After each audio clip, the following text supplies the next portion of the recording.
आज भारतीय बाज़ारों में खुलने के साथ तो थोड़ा गिरावट का मूड माहौल देखने को मिला, लेकिन उसके बाद में आप देखो तो भारतीय बाज़ार सारे दिन एक रेंज में ही कामकाज करते हुए नजर आए। लेकिन लास्ट में 2 बजे के बाद भारतीय बाज़ारों में अच्छा खासा मूड बना, रिवर्सल देखने को मिला। निफ्टी में 130 पॉइंट की तेज़ी देखने को मिली। बाजार 23,000 के लेवलों से फिसलते हुआ दिखाई दिया, लेकिन वहाँ से जो रिकवरी आई है काफ़ी ज़बरदस्त रिकवरी है।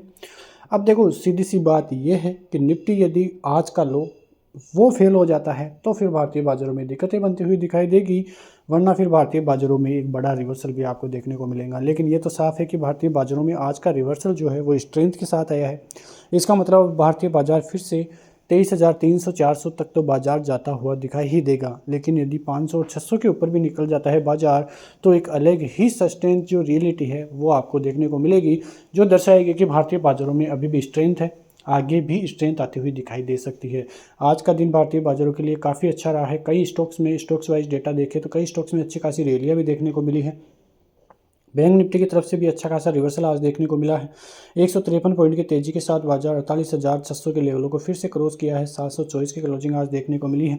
सेंसेक्स भी करीब 550 पॉइंट से ज़्यादा की तेजी दिखाता हुआ नजर आया। मतलब आज भारतीय बाज़ारों में मूड माहौल ठीक ही देखने को मिला। लेकिन फिर भी आप एक तरह से देखें तो भारतीय बाज़ारों में अभी भी वो स्ट्रेंथ वाली फील नहीं है, जिसकी वजह से ये देखने को मिले कि भारतीय बाज़ारों में तेज़ी का कायम यानी कि रिवर्सल जो है, यानी कि जो स्ट्रेंथ जो है वो आ गई है। ऐसी स्ट्रेंथ अभी भारतीय बाज़ारों में देखने को नहीं मिल रही है। कुल मिला के देखें, एफआईएस की तरफ से कोई ऐसी चीज़ नहीं है जिसकी वजह से लगे कि भारतीय बाज़ारों में तेज़ी का रुझान है। लगातार एफआईएस की सेलिंग के कारण ही भारतीय बाज़ारों को बड़े झटके मिलते हुए नज़र आ रहे हैं, और यदि ऐसे ही एफआईएस की जो है बिकवाली चलती रही तो भारतीय बाज़ारों को और बड़े झटके लगते हुए भी दिखाई दे सकते हैं। भारतीय बाज़ारों में स्ट्रेंथ की बात करें तो 23,400 के ऊपर बाजार निकलेगा, 600 के ऊपर बाजार निकलेगा, तब जाके हम मानेंगे कि भारतीय बाज़ारों में स्ट्रेंथ है। उधर भारतीय बाज़ार आज के लो को तोड़ता है तो भारतीय बाज़ारों में दिक्कतें बनेगी। 22,800, 22,650 और 500 तक के लेवल्स भी आते हुए दिखाई दे सकते हैं। बैंक निफ्टी की तरफ से बात करें तो बैंक निफ्टी 49,200 के ऊपर जाएगा,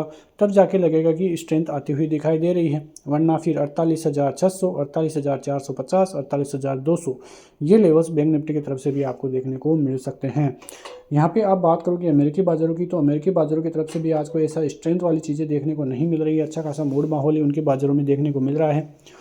ट्रम्प की कल जिस प्रकार से शपथ ग्रहण हुआ था, उनके जो जिस प्रकार से जो है सभी चीज़ें देखने को मिली थी, पार्टियां चल रही थी, और वहाँ पे ट्रम्प ने जो टैरिफ को लेके कई चीज़ें बताई हैं, उनकी वजह से भारतीय बाज़ारों को काफ़ी झटका मिलता हुआ नजर आया है। और कल की वॉलेटिलिटी यही दर्शाती है कि भारतीय बाज़ारों में आगे भी ऐसी ही वॉलेटिलिटी कभी भी देखने को मिल सकती है। इंडिया विक्स में जिस प्रकार से कल तेज़ी देखने को मिली, जो बाजार है वो रिटेलर्स को बहुत बड़ी तरीके से धूल चटाता हुआ नजर आया है। अब कुल मिला के ये है कि डीआईएस की बाइंग जब तक आती रहेगी तब तक तो बाजार स्ट्रेंथ के साथ रहेगा, लेकिन डीआईएस की बाइंग आना यदि कम हुई तो फिर भारतीय बाज़ारों की तरफ से बड़े झटके भी लगते हुए दिखाई दे सकते हैं। तो यहाँ पे भारतीय बाज़ारों में सतर्क रहना है। कोई नई पोजीशन लेने से पहले थोड़ा सोचना है, क्योंकि बाजार को और नीचे आने दीजिए, अभी और मौका देगा भारतीय बाजार। 22,500 आएगा तो आपको कई स्टॉक्स में मौके मिलेंगे, थोड़ी थोड़ी करके आप बाइंग चालू भी कर सकते हैं अपने हिसाब से। तो ऐसी खबरों के साथ मिलते हैं नेक्स्ट वीडियो में, तब तक के लिए नमस्कार। जय हिंद, जय भारत, वंदे मातरम।